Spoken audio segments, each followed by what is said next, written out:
Hi everyone, my name's Jamie Humphries, and in this lesson we're going to be talking about the technique of violining, which is also referred to as volume swells. Now the basics behind this technique are that we use the volume control to fade into our melodic lines, into our solos, or into our chords. We can either use the volume control on the guitar or a volume pedal. Now we lose that initial attack that we hear when we pick. You pick and then you bring the volume in.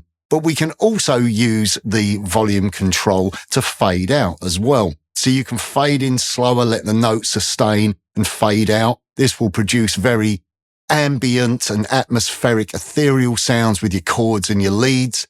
Or we can do it very quickly, creating a short attack, a short fade in, and then a very short, quick fade out. That gives you more of a gated effect when using the volume pedal in this way. So let's take a look at example number one. And example number one, we're just going to explore the basics of this concept using an E major chord. You're going to play the chord, just strike it just prior to the beat and then try fading in.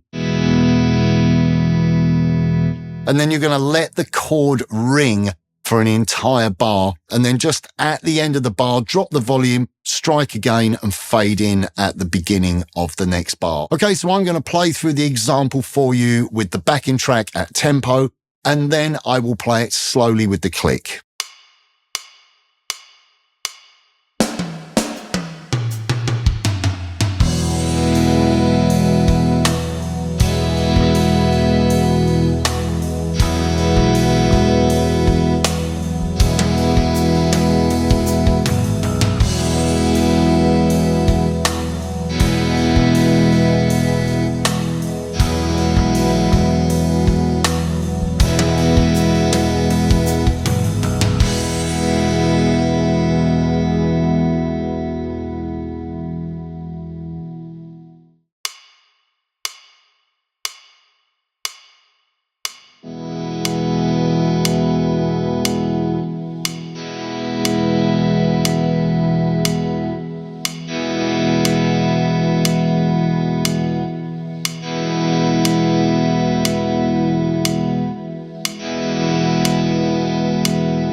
Now let's take a look at example number two. And example number two, I'm exploring this technique further by introducing a chord progression. Now this chord progression, the key center is based around E minor, although we're treating E minor as a pivotal chord to enable us to jump in and out of different keys that are relative to E minor and introduce different chords to make the chord progression a little bit more exciting and interesting. So I'm going to play through this example up to speed with the backing track, and then I will play it a little bit slower with the click.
Now on to example number three. And for example number three, I've utilized the volume pedal, and this just makes it a little bit easier when you're playing chords within quick succession from one another if you're using a lot more chords. And obviously there are a lot more chords in this progression. We've also introduced some effects. So I'm using a large delay as well as a very long reverb as well for the performance. And that just gives you this pad-like effect. Now, this chord progression is based around the key of F major, although our key center is very much around C major, but we are using the chords of C major, G minor, and D minor, which originate from the key of F major. Although we are throwing in an E flat chord, we're just kicking out of key a little bit, and we are treating E flat as chord 4 of the B flat major scale, which then resolves back to C major at the end of the progression. So now I'm going to play through this example up to tempo with the backing track and then slowly with the click.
Now on to example number 4, and in this example we are looking at the short gated effect that you can produce with the volume pedal.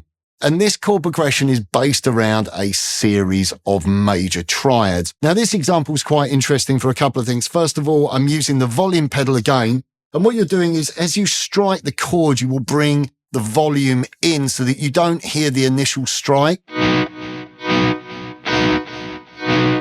And you should also try experimenting with a delay. That's what I did on the performance track.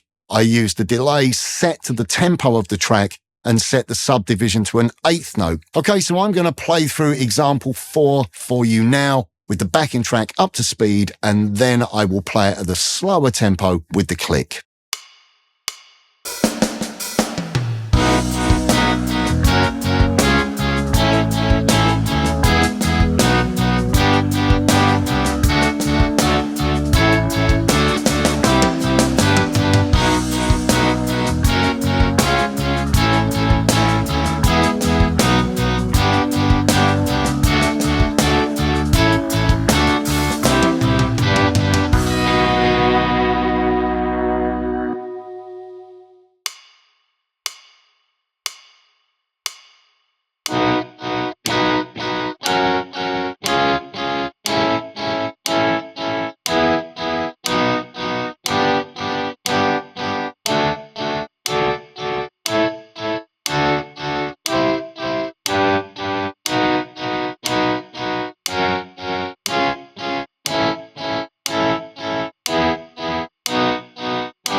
Now let's take a look at example number 5. And for this example, we are going to be looking at how we can use the violining technique with lead lines and melodies. Now this example is based around the E natural minor scale, although at points I am including diminished 7th arpeggios to play over the top of the B altered chord. Now there's a few different approaches to the volume swells on this example. Sometimes I'm playing very long and dramatic volume swells.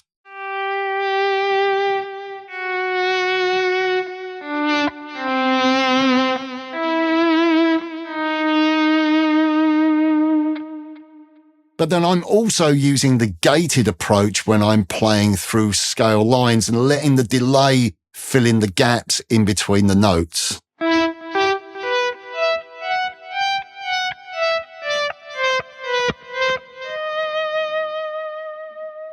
So now I'm going to play through example number 5 for you up to tempo with the backing track and then slowly with the click.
Now let's take a look at our final example, number 6. And for this example, we are combining all of the different techniques that we've learnt so far into a short stylistic mini piece. So this example will include volume swells using chords, as well as experimenting with some of those very ethereal and atmospheric chord clusters, moving those around the neck. And also we have a short guitar solo, which once again can have some of those very long and expressive fades, as well as also using the short ducking technique when playing through scale lines. Now, this chord progression and solo is based around the key of E natural minor, and we're going to be playing over the chords of E minor to A minor to D major. So now I'm going to play through example number 6 for you up to speed with the backing track, and then a little bit slower with the click.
So that's it from me. I hope you've enjoyed this lesson on a very dynamic and expressive technique. Don't forget to like and subscribe to guitarworld.com, and I'll see you very soon. Bye for now.